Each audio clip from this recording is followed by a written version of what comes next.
deep within the sprawling, untamed wilderness of the American West, where ancient pines clawed at an indifferent sky and forgotten rivers carved their timeless paths, stood a cabin. It was less a dwelling and more a sentinel, a weathered monument to solitude, nestled in a valley whispered about only on the oldest maps, if at all. For miles in every direction, the nearest sign of human civilization was measured in days of arduous travel, not hours. Here, the silence wasn't merely the absence of sound, it was a profound presence, a living, breathing entity that enveloped everything. The cabin's smoke curled upwards each evening, a solitary plume against the vast canvas of twilight, a testament to the routines of the man who called this isolation home. That man was John. He was a grizzled old woodsman, his face a roadmap of canyons and crevices carved by sun, wind, and untold seasons. His eyes, though often narrowed against the glare of the wilderness, held a quiet intensity, hinting at stories he'd never tell.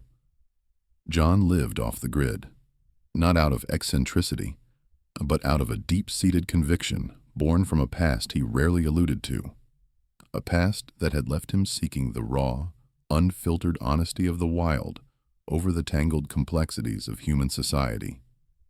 He wasn't a hermit. He was a self-imposed exile, finding solace in the predictable rhythms of nature, a stark contrast to the unpredictable chaos he'd once known. Every fall, as the air sharpened with the promise of snow, John would methodically prepare, his movements economical and precise. Firewood was stacked with geometric perfection, traps were checked, supplies inventoried, every detail meticulously accounted for. A ritual that had become as ingrained as breathing. He was a master of self-sufficiency, a man who understood the unforgiving nature of the wilderness and respected its power. It began subtly, almost imperceptibly, just as the first frosts began to paint the forest floor. John, with his keen observer's eye, noticed things. Not immediately alarming, more like an itch at the back of his mind. A patch of moss disturbed near the stream bed, too large and deep to be a deer. He'd shrug it off, attributing it to a bear, despite the unusual pattern. Then, faint impressions in the softer earth just beyond his woodpile. Prints that seemed impossibly broad, lacking the distinct toe separations of any known animal. He'd dismiss it as a trick of the light, an overactive imagination, fueled by the encroaching twilight and the deep quiet. The sounds, too, became stranger. Not the familiar howls of coyotes or the hoot of an owl, but guttural, low rumblings that seemed to emanate from the very fabric of the forest, sometimes far off, sometimes closer, almost like a suppressed sigh. He'd tell himself it was the wind, or the trees groaning under the weight of winter's coming, anything to rationalize the growing unease. The small disappearances, however, were harder to ignore. A single fishing lure, meticulously placed on his workbench, vanished without a trace. A half-eaten smoked fish, left cooling on a stump outside, gone by morning, but with no telltale claw marks or scat from a raccoon or fox. These were not the desperate pilferings of common scavengers. There was something different about it. He checked his perimeter, walked the familiar paths, but found nothing definitive, only a persistent, unsettling feeling that something was amiss.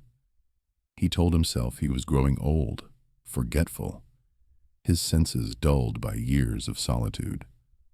But the disturbances intensified, shedding their subtlety and taking on a more defined, almost deliberate quality.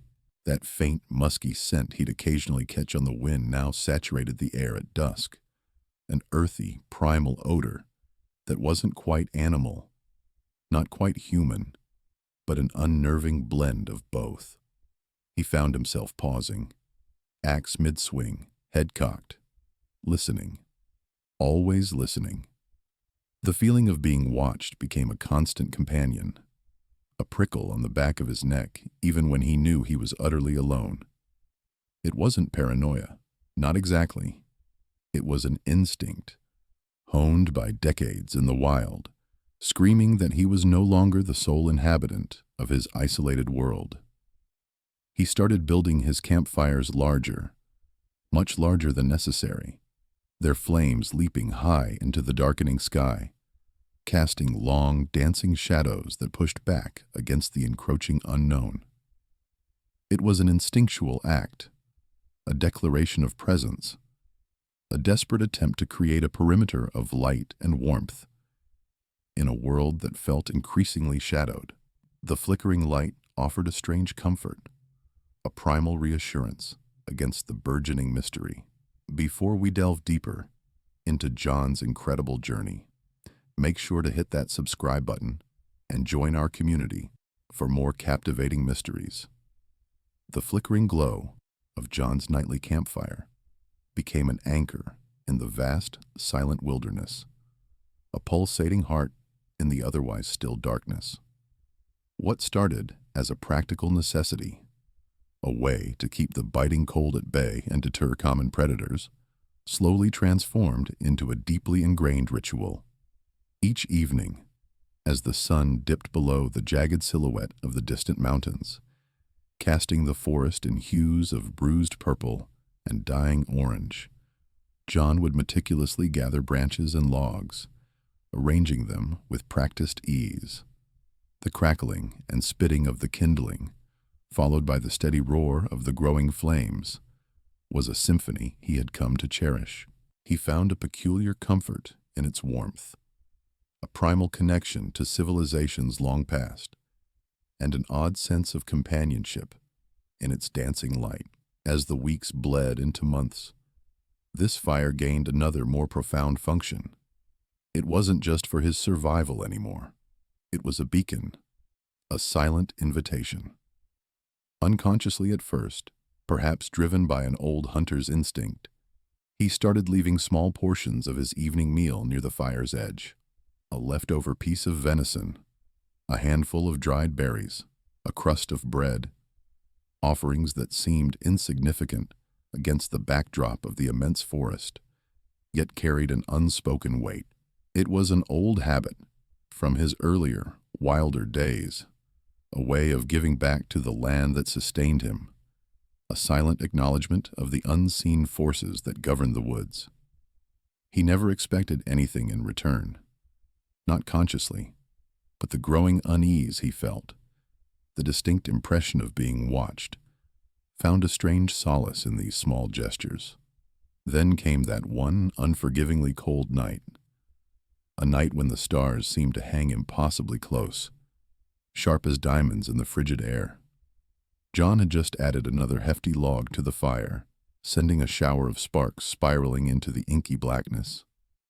He leaned back in his worn wooden chair, savoring the heat against his weathered face, his gaze drifting towards the impenetrable tree line where his peripheral vision had registered movement so many times before. This time, however, it was undeniable. At the very fringe of the firelight, where the warm glow surrendered to the absolute darkness, stood a massive, shadowy figure. It was immense, far larger than any bear or elk he had ever encountered. Its form was indistinct, a colossal silhouette against the deeper blackness of the forest, but its presence was undeniable, a palpable weight in the air. For a long moment that stretched into an eternity, John froze. His breath hitched in his throat, and the rhythmic beat of his heart thundered in his ears. The figure did not move, did not stir, but its gaze, a heavy, unseen weight, was fixed intently on the dancing flames. There was no aggression, no discernible threat, only an intense, almost reverent fascination with the fire. Then, a dry branch snapped under John's foot as he inadvertently shifted his weight, and the spell was broken. With a speed that defied its size, the the shadowy form melted back into the trees, disappearing as silently and completely as if it had been a figment of his imagination. But John knew better. He had seen it. He had felt its presence. The encounter, rather than instilling terror, ignited a strange, almost paternal instinct within John. He began to think of the creature not as a monster, but as a silent, curious entity. The next night, and the nights that followed, he continued his vigil, keeping the fire roaring, and carefully, deliberately, he started leaving out more specific offerings. Not just scraps, but carefully selected items: ripe apples from his small orchard, a handful of dried cranberries, a piece of jerky. He would place them just beyond the immediate warmth of the fire, where the ground was still visible in the fading light. He never saw the figure approach for these new gifts. It remained elusive, always just beyond the reach of his sight, but by morning, without fail, the offerings would be gone, leaving only the faint imprint of a large, flat foot in the soft earth, or the undisturbed dew where the food had once rested. A peculiar pattern began to emerge, a silent, unspoken agreement between man and mystery. John would maintain a robust, welcoming fire, its golden light pushing back against the encroaching darkness, and often, though never too close, the mysterious figure would appear. Sometimes it was just a fleeting glimpse of a colossal shadow, sometimes the distinct rustle of leaves in the distance, or the faint, musky scent carried on the night air. It was always drawn to the fire's warmth, its glow a magnetic force in the vast expanse of the forest. Yet it always maintained a respectful, almost reverential distance, never breaching the invisible boundary John had instinctively set. This nightly ritual became an integral part of John's existence. The simple act of tending the fire, of preparing small offerings, took on a deeper meaning. He found himself looking forward to the evenings, to the quiet communion with his unseen companion. He started thinking of it not as the creature or the anomaly, but simply as his guest. There was a strange comfort in its presence, a subtle shift in the oppressive solitude he had cultivated for so long. The wilderness still stretched endlessly around him, but now there was a shared warmth, a silent understanding. It was a unique, symbiotic relationship, forged in the heart of the forest, under the watchful eyes of the stars, bound by the flickering magic of a shared fire. He provided the light and occasional sustenance. The creature offered its silent companionship, a haunting presence that slowly, irrevocably, integrated itself into John's solitary life. John's initial fear of the shadowy figure that watched his nightly fires had long since begun to recede, slowly being replaced by a profound and almost insatiable curiosity. He had spent his life among the wild, understanding its rhythm and its creatures. But this was different. This was an enigma cloaked in fur and silence, a presence that stirred something ancient within him. He started to experiment, driven by a desire to bridge the chasm of their unspoken communication. Instead of just leaving offerings at the fire's edge, he began placing small, non-threatening gifts further away, perhaps 20 feet from the crackling flames, then 30. He'd leave a handful of dried berries, a perfectly ripe apple he'd saved, or even a piece of jerky, always in plain sight, but just beyond the immediate, dancing glow of the fire. His hope was to entice the creature closer, to see if it would dare to approach the periphery of his human domain, but it always maintained its distance from the direct light, a steadfast boundary he respected. He spent hours observing the creature from a distance, binoculars pressed to his eyes from the safety of his cabin window, or from a vantage point hidden among the trees. He was struck by its immense size, certainly, but also its incredible agility. It moved through the dense forest with a fluidity that defied its bulk, a silent, powerful phantom.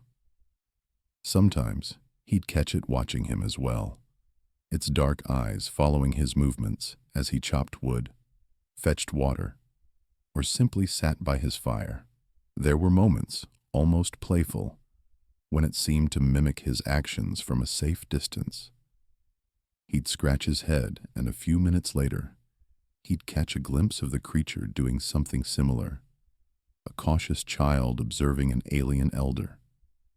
It never approached, never made a sound that wasn't purely natural, but the unspoken dialogue was palpable, a thread of connection weaving itself into the fabric of his solitary existence. Despite the persistent lack of direct interaction, John found himself feeling less alone than he had in decades. The presence, though often unseen for long stretches, became a comforting, almost grounding constant in his isolated life. He would find himself talking aloud sometimes, the words drifting into the quiet forest, sharing the mundane details of his day. "Storm's coming in, I reckon. Better get that wood stacked higher." Or, "Caught a nice trout today. Enough for two, if you dared to join me." He never expected a reply, but the act of speaking, of acknowledging the shared space, brought a warmth to his own heart that no amount of fire could provide. It was a strange companionship born of mutual respect and a profound understanding of solitude. As the weeks bled into months, winter began to assert its harsh, undeniable grip on the wilderness. The air grew colder, the days shorter, and the snow started to fall with a relentless determination that transformed the familiar landscape into a stark white expanse. Resources, always carefully managed in the wild, became scarce. John found himself struggling more than usual. His old bones ached with the biting cold, and the hunt for game became a perilous, time-consuming ordeal. He rationed his supplies, his movements slower, more deliberate. Yet, through it all, the campfire remained his unwavering priority, a pulsing heart against the encroaching darkness. It wasn't just survival. It was driven by an instinct to maintain the shared ritual, a silent promise to the unseen guest who relied on its beacon. More than once, as fuel dwindled, he found himself scraping together the last deadfall, ensuring the fire would burn bright for one more night, for them both. It was during these increasingly difficult winter months that the truly inexplicable began to occur, small miracles that defied logic. John would wake to find perfectly stacked firewood, neatly piled near his cabin door, logs too heavy and too uniformly cut to be the work of any natural creature. Another time, he discovered a freshly caught rabbit, still warm, left carefully on his doorstep, its neck broken cleanly, a hunter's kill. He'd follow vague, enormous tracks through the freshly fallen snow and find himself led directly to a prime fishing spot, or to a cluster of berry bushes he'd thought long dead under the snow. The assistance was undeniable, always timely, always precisely what he needed. He never saw the benefactor, never heard a twig snap, but a profound certainty settled in his heart. His guest was not merely an observer, it was a participant, a silent guardian repaying an unspoken debt, its own form of shared companionship in the unforgiving embrace of winter.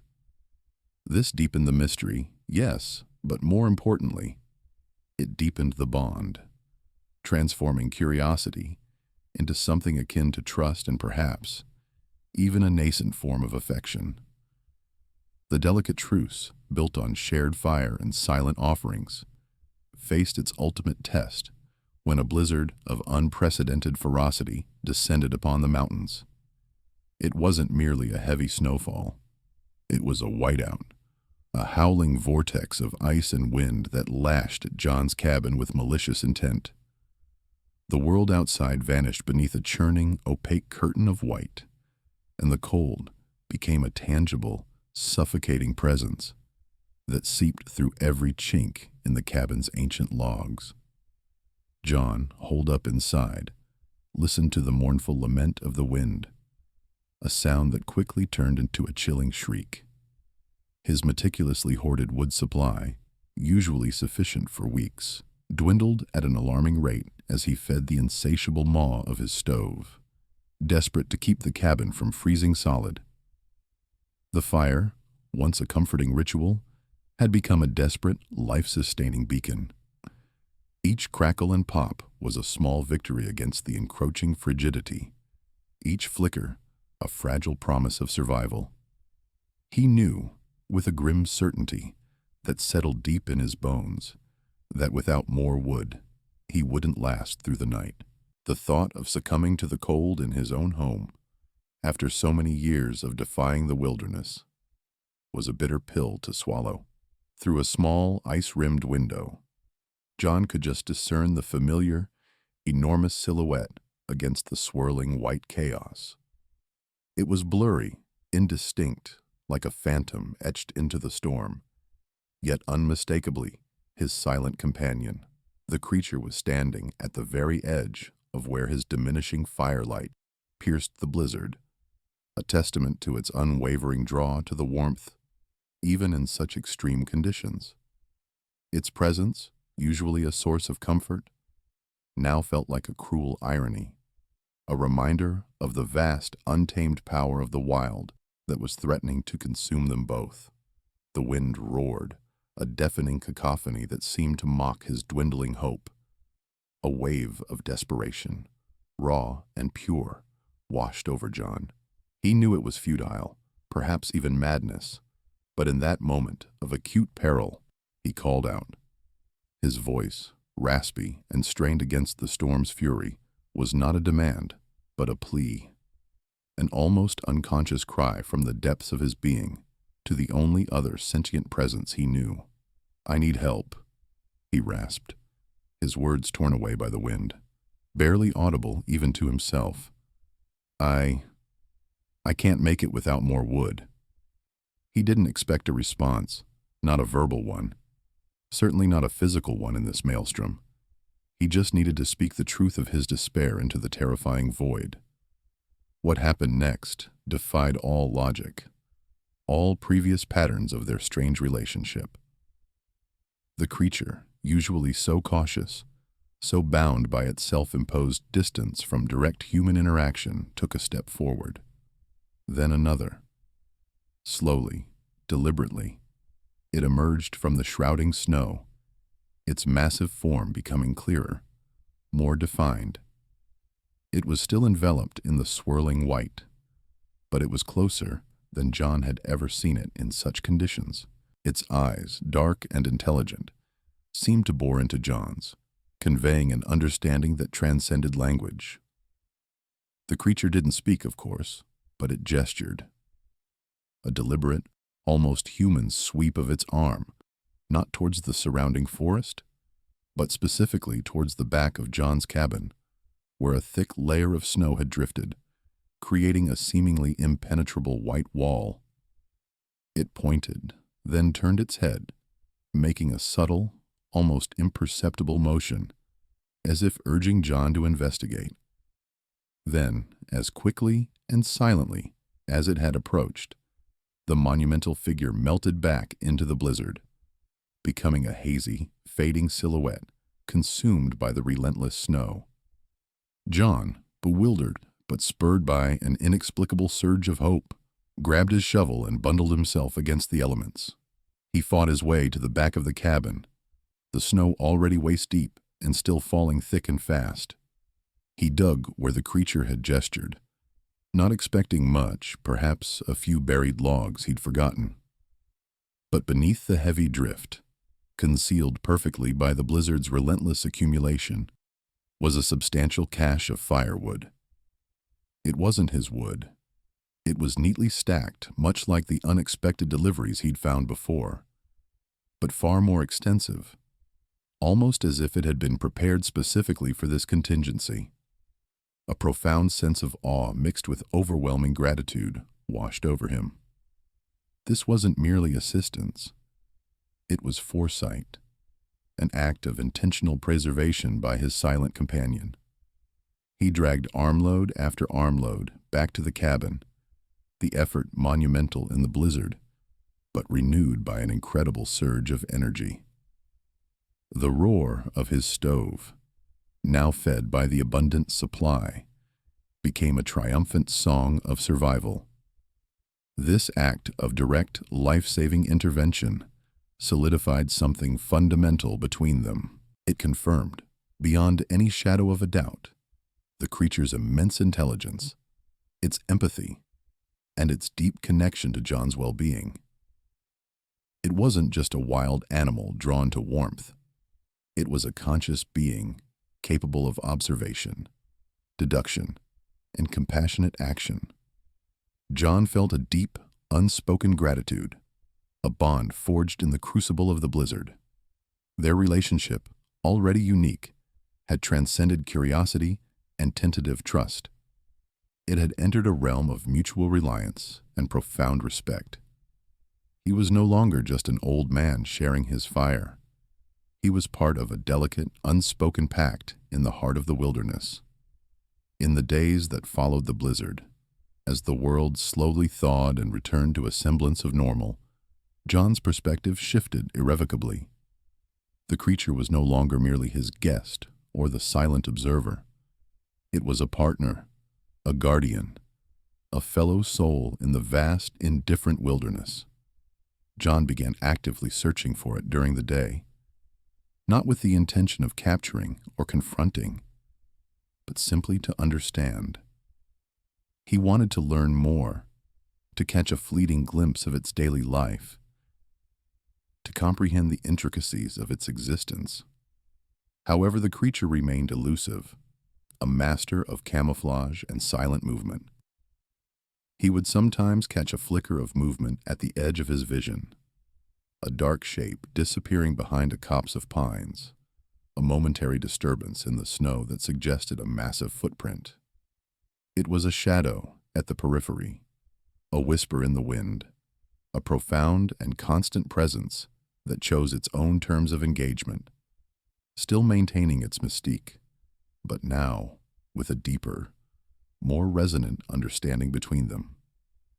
John knew, with an unwavering certainty, that his life in the remote cabin was forever intertwined with the silent, watchful spirit of the woods. The series of inexplicable assists during the brutal winter months ignited a fresh, intense curiosity within John, propelling him from mere observation to active investigation. He found himself delving deeper into the mystery that had become so intrinsically woven into his solitary life.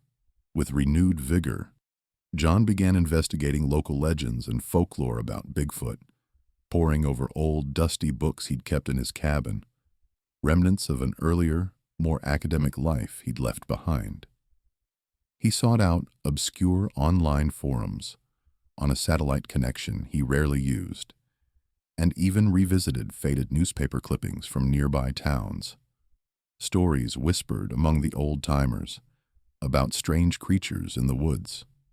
He was trying to reconcile the fantastical myths with his profound personal experiences. Many of the tales spoke of these creatures being nocturnal, elusive, and possessing an almost supernatural ability to disappear into the environment. Crucially, recurring themes emerged: an inherent shyness, a preference for the deep woods, and a peculiar aversion to direct, harsh light, especially that of human-made fires. These snippets of information, once dismissed as campfire stories, now resonated with an unsettling truth, aligning perfectly with his guest's consistent behavior. One crisp morning, while tracking a deer he'd hoped to fell for the coming week's sustenance, John stumbled upon something truly extraordinary. He had ventured further than usual, following faint tracks that seemed too heavy, too deliberate for any deer. He found himself in a particularly dense part of the forest, where ancient trees formed a natural cathedral, their branches interlocking to create a perpetual twilight. There, nestled into a natural hollow, he discovered a small, secluded den. It wasn't a cave, nor was it a crude animal burrow. It was a cleverly constructed shelter, a masterpiece of natural engineering woven from thick branches, saplings, and layers of decaying leaves and moss, all interlocking with surprising strength and artistry. The entrance was low, almost hidden, blending seamlessly with the surrounding undergrowth. It was clearly designed to be discreet, to offer refuge from both predators and the elements, and it was undeniably made for a large creature.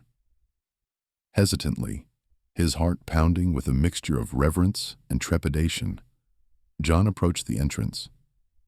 He felt like an intruder, yet an overwhelming sense of wonder compelled him forward. He peered inside, his eyes slowly adjusting to the dim light filtering through the canopy. The air inside was still, held a faint, musky scent he now recognized, but it was surprisingly clean, almost homely. Scattered within the den, he found artifacts that spoke volumes about the intelligence and complexity of his silent companion. There were meticulously arranged stones, not just random rocks, but carefully selected ones, smoothed by river water, placed in a circular pattern as if for some unknown purpose. On the interior walls of the den, the bark of several support trees bore unusual markings, carved with surprising precision. Lines, symbols, perhaps a form of communication or art. And most startling of all, tucked away in a corner, was a primitive but expertly woven basket, crafted from flexible willow branches and filled with dried berries and nuts, clearly gathered and stored for future consumption. This wasn't merely instinct. This was planning, foresight, and a level of sophistication that went beyond anything he'd ever associated with an animal. The discovery was a revelation. It shattered the last vestiges of his preconceived notions. The creature wasn't just an enigmatic observer, a shadowy presence drawn to his fire. It had its own life, a complex existence independent of him. It possessed intelligence, perhaps even a culture. He realized the creature wasn't just an embodiment of primal wilderness. It had its own vulnerabilities, its own needs, and its own deeply ingrained reasons for being cautious, for maintaining its distance from the world of humans. A profound shift occurred within John. His curiosity didn't wane. It deepened, transforming into something akin to a protective urge. This wasn't just a fascinating anomaly of the forest. This was a sentient being, a neighbor in the truest sense, and one deserving of respect and safeguarding. With this new understanding, John began to view his interactions with the creature through a different lens. He now understood that the creature's avoidance of direct firelight wasn't merely shyness, but something far more significant. It was a profound behavioral adaptation, perhaps learned, perhaps innate. He started experimenting, cautiously at first. Instead of a single, blazing campfire, he began to use multiple, smaller, more indirect light sources around his cabin. He hung lanterns at varying distances, illuminating areas with a softer, diffused glow. He even built a separate, low-burning hearth further from his main cabin, shielded by natural rock formations, allowing its light to spread indirectly. He observed the creature's reactions with meticulous attention. To his astonishment, the creature seemed to show less apprehension, less immediate retreat when bathed in this gentler, more ambient light. It would linger longer at the periphery, its silhouette visible, its eyes reflecting the soft glow without the characteristic sudden withdrawal he'd come to expect from the direct, intense flames of his usual campfire. This new understanding, born from observation and empathy, opened up a new chapter in their unspoken dialogue, paving the way for an even deeper, more nuanced connection. The old hunter's tale, a faded memory from John's youth, resurfaced with a sudden startling clarity. It was a campfire story, spun by his grandfather's grizzled hunting partner, Silas, a man who claimed to have seen things in the deep woods that defied explanation. Silas spoke of a forest spirit, a creature of immense power and ancient wisdom, but one forever scarred by a human-made calamity. He recounted, in hushed tones, how a careless trapper's fire had once raged out of control, consuming a vast swathe of the forest and, so the legend went, inflicting a deep, searing wound upon this mythical protector. The spirit, Silas claimed, had ever since harbored an innate, almost pathological fear of direct flame, a primal aversion that pulsed through its very being. At the time, John, a skeptical boy eager for adventure, had dismissed it as mere superstition, a fanciful yarn designed to keep youngsters wary of the wild's unforgiving nature. He saw it as a classic cautionary tale, nothing more. But now, as he watched the distant, massive silhouette flicker at the periphery of his firelight, always drawn to the warmth, yet never daring to fully step into its direct glow, the old tale resonated with an unnerving and profound truth. A chilling realization washed over John, a paradigm shift in his understanding of his silent companion. The creature's intense, persistent aversion to the direct, glaring light of his campfires wasn't simply shyness, nor was it merely a preference for the shadows. It was something far deeper, far more ingrained. He began to connect the dots, seeing the creature's reticence not as a choice, but as a deeply rooted survival mechanism. What if the scars Silas spoke of weren't literal burns, but rather the lingering trauma of a past encounter, burned not into its flesh, but into its collective memory, or even its genetic code? Perhaps it was an innate biological response, a generational avoidance passed down through countless years, a hardwired instinct born from ancestral experiences with destructive, human-ignited fires. The flickering flames, so comforting and life-giving to John, were, to his guest, a potent symbol of danger, a primal threat. He pictured the creature, massive and powerful, yet recoiling like a small child from a hot stove, its every fiber wired to protect itself from the very element John used to sustain their fragile connection. The entire dynamic of their shared fire suddenly took on a new, more profound meaning. The fire, initially lit by John out of habit, then as a deterrent, had gradually evolved into something entirely different. It had become a silent, burning testament to trust, a shared hearth in the truest sense. The creature's willingness to approach, to linger at the boundary of the indirect warmth emanating from the fire, despite its deeply ingrained fear of the direct flame, was not just remarkable. It was an extraordinary act of profound trust in John. It spoke volumes of the silent negotiations that had taken place between them, the unspoken promises exchanged across the flickering divide. Each night, as John carefully fed the flames, he was not just providing warmth. He was extending an invitation, a gesture of peace. And each night, when the creature appeared, accepting the warmth but respecting its boundary, it was an affirmation of that trust, a tentative step beyond its own protective instincts. In that quiet, snowbound wilderness, a moment of profound realization dawned upon John. He understood, with a clarity that stung his eyes like the biting wind, that the creature wasn't avoiding him at all. It was avoiding the directness of the light itself, the intensity of the flame, a deeply ingrained protective instinct that had likely been etched into its very being for generations. The shared fire, their nightly ritual, was not simply about warmth or food. It was an act of overcoming that instinct, a fragile bridge built between two vastly different worlds, one human, one wild. For John, the fire was life. For his guest, it was a constant, terrifying reminder of potential danger. Yet it chose to draw near, compelled by something stronger than fear.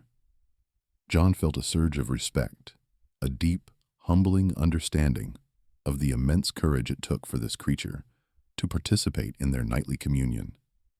He understood now the unique sacrifice the creature made merely to share the fire with him, to come so close despite its deeply rooted, primal fear.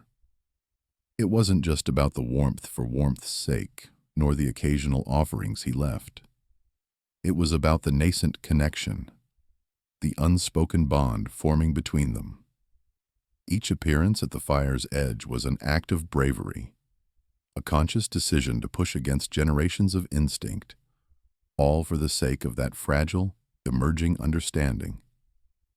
John saw not just a mysterious forest dweller, but a being of immense resilience, capable of empathy and trust that transcended the barriers of species and instinct. He felt a swelling of gratitude, a silent promise to honor this newfound understanding, to protect this creature's vulnerability as it had, in its own silent way, protected his. The fire, once a simple tool, had become a complex symbol, burning with the untold history of a species and the fragile hope of an extraordinary friendship. The quiet solitude of John's wilderness sanctuary, a peace cultivated over years of remote living and unexpectedly shared with his silent companion, was abruptly shattered by the jarring intrusion of unfamiliar voices and the harsh clatter of machinery.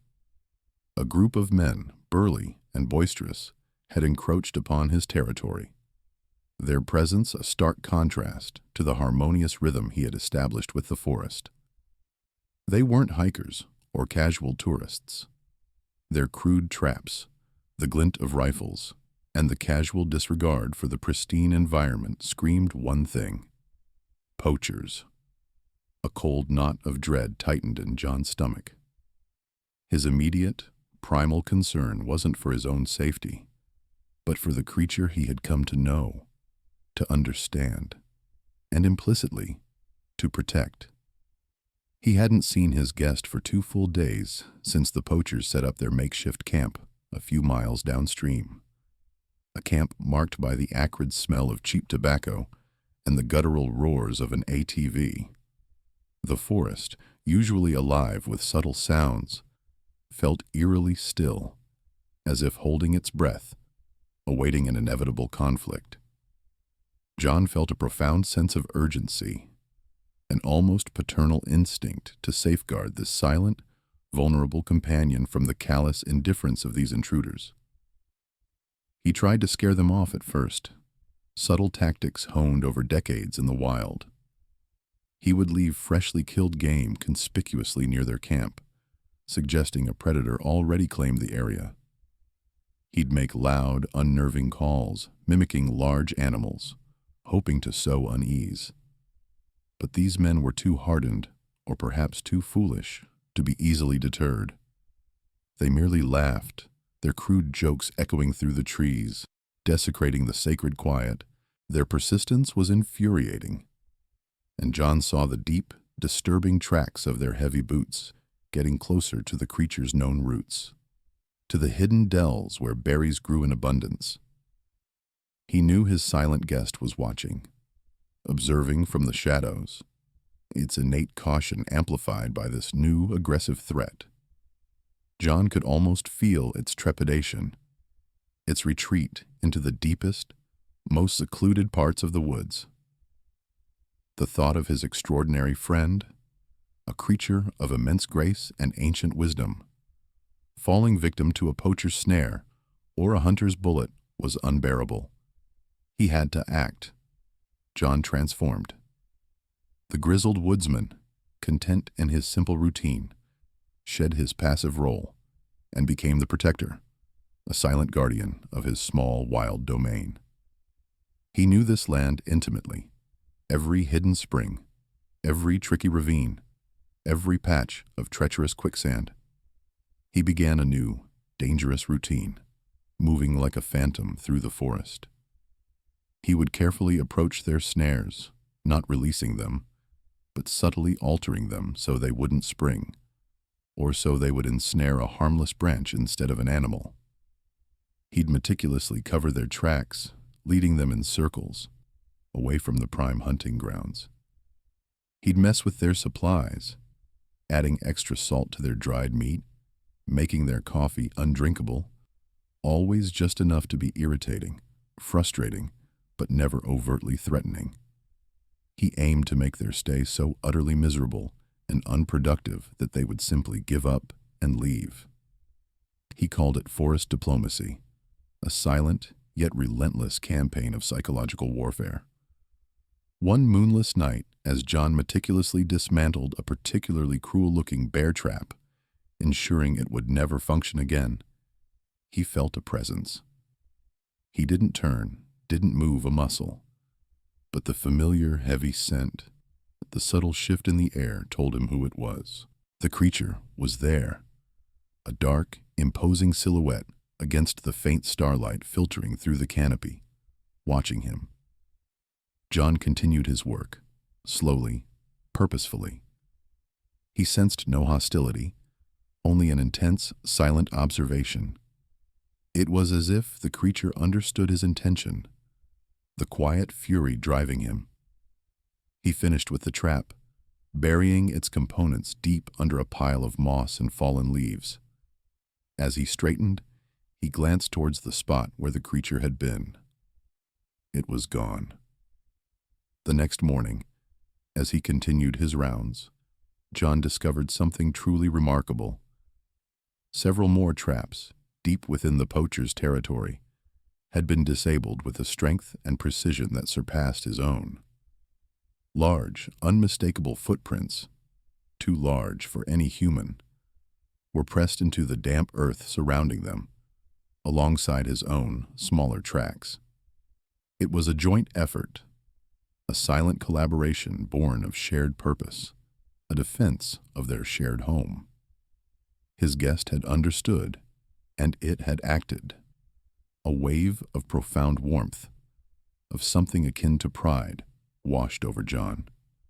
The poachers, already frustrated by their lack of success and the peculiar bad luck plaguing their efforts, began to unravel.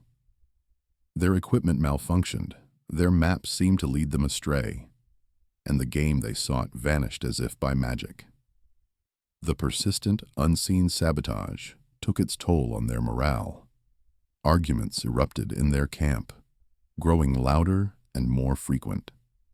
They attributed their failures to a haunted forest, to bad juju, to anything but the concerted, intelligent resistance they were actually facing. Finally, after nearly a week of futility and mounting paranoia, John heard the sweet symphony of an ATV sputtering to life and then receding into the distance, its engine fading into the forest's natural hum. The harsh clamor of human intrusion was replaced by the familiar symphony of rustling leaves, chirping crickets, and the distant hoot of an owl. The air no longer smelled of cheap tobacco and aggression, but of pine needles and damp earth. John's territory, and more importantly, his silent guest, were safe once more. The fragile ecosystem of trust and shared existence could begin to heal. The poacher's retreat was not just a victory. It was a testament to a unique alliance, a bond forged not through words, but through shared understanding and mutual protection. With a relieved sigh, John knew the quiet, watchful presence would soon return to the edge of his firelight. The immediate threat had vanished, dissolved into the vastness of the wilderness, like smoke from a dying fire. The poachers, unnerved by the strange and persistent misfortunes that plagued their efforts, had packed up their gear and retreated, leaving behind only the faint impression of their ill-intended presence. John had watched them go, a grim satisfaction settling over him. He had done what he could, a silent protector working in concert with a silent ally. Slowly, imperceptibly at first, the creature began to return. Its silhouette, a familiar comfort against the stark backdrop of the forest, once again graced the periphery of his vision. The ritual of the shared fire, momentarily disrupted by the intrusion, resumed its quiet cadence. But now it was imbued with an even deeper understanding, a profound, almost sacred respect that transcended the unspoken words exchanged between them. John no longer perceived the creature as merely an enigma to be unraveled, a mystery to be solved through observation and deduction. Instead, it had transformed in his mind, evolving into something far more significant. He saw it now as a fellow inhabitant of the wild, a silent guardian of the ancient woods, and, in a way he never could have anticipated, a friend. Their bond, forged in the flickering light of the campfire, nurtured by shared solitude and tested by external threats, had solidified into an unbreakable connection. It was a bond born of the elemental power of fire, the quiet strength of empathy, and the profound wisdom that only true solitude can impart. Each evening, as the sun dipped below the jagged peaks, painting the sky in fiery hues, John would carefully tend to his fire, selecting the choicest logs, arranging them just so. He knew his guest would be there, drawn by the warmth and the light, a silent testament to their unique understanding. His life, outwardly unchanged, had been irrevocably altered by this extraordinary relationship. He continued his solitary existence in the remote cabin, living off the land, his days filled with the rhythms of the forest. Yet he was no longer truly alone. The knowledge of his unique bond with the creature, the sense of a shared existence, brought a profound sense of peace and belonging that had been absent for so long. It filled the quiet spaces of his cabin, warmed the chill of the long winter nights, and colored the vibrant tapestry of his days. The fire, which had once been a simple necessity for survival, a source of warmth and a deterrent against the unknown, had transformed. It had become a beacon, a shining symbol of an extraordinary connection that defied explanation, a testament to understanding that transcended the barriers of species and communicated on a level far deeper than words. It was a story woven into the very fabric of the wilderness, a quiet epic playing out beneath the vast, indifferent sky. John often found himself reflecting on the journey that had led him to this unexpected place, from the initial unease stirred by strange footprints and vanishing items, through the tentative offerings and the creature's silent observation, to the harrowing blizzard and the joint effort against the poachers. Each step had been a discovery, a revelation. He realized that in his quest to understand the creature, he had, in fact, come to understand himself better. The wilderness had always been his refuge, a place where he could shed the complexities of human society. But now, it had offered him something more profound, a connection that spoke to the deepest parts of his being. He would sometimes catch glimpses of the creature during the day, a swift movement among the trees, a flash of dark fur disappearing into the shadows. He no longer actively pursued it, no longer felt the need to. Their communication had evolved beyond the need for physical proximity or sustained eye contact. There was a mutual respect, an acknowledgement of each other's presence, a silent pact of coexistence. He knew it was watching, just as he kept an unspoken vigil for it. The creature's continued presence was a reaffirmation of the trust they had built, a trust that had defied its primal instincts, and a generational fear of direct light. The old hunter's tale, once a distant echo of folklore, now resonated with a deep, personal truth. The scars, whether physical or metaphorical, that had driven the creature's ancestors from human fire, had been carefully navigated and, in a way, healed through John's persistent empathy. The shared fire was not an act of conquering fear, but of recognizing it, respecting it, and then building something new and beautiful around its edges. John understood that the creature's willingness to approach the indirect warmth was not a sign of fear diminishing, but of trust overcoming. It was a courageous act, performed nightly, a testament to its profound belief in John's benign intentions. The changing seasons now brought new meaning. The long, cold grip of winter was no longer just a challenge to be endured, but a time of shared warmth and quiet companionship around the fire. Spring brought a renewed sense of life, a feeling that their unique bond was part of the very awakening of the forest. Summer offered long, languid evenings where the fire burned low, casting long shadows that elongated the creature's form at the edge of the clearing, a comforting presence in the growing dusk. John knew their story was an ongoing one, a living narrative woven into the ancient fabric of the wilderness. He would continue to tend his fire, not just for his own warmth, but as an eternal beacon of a friendship born from the wild, a connection that proved understanding could blossom even in the most unlikely of circumstances. What do you think of John's incredible journey? Share your thoughts in the comments below.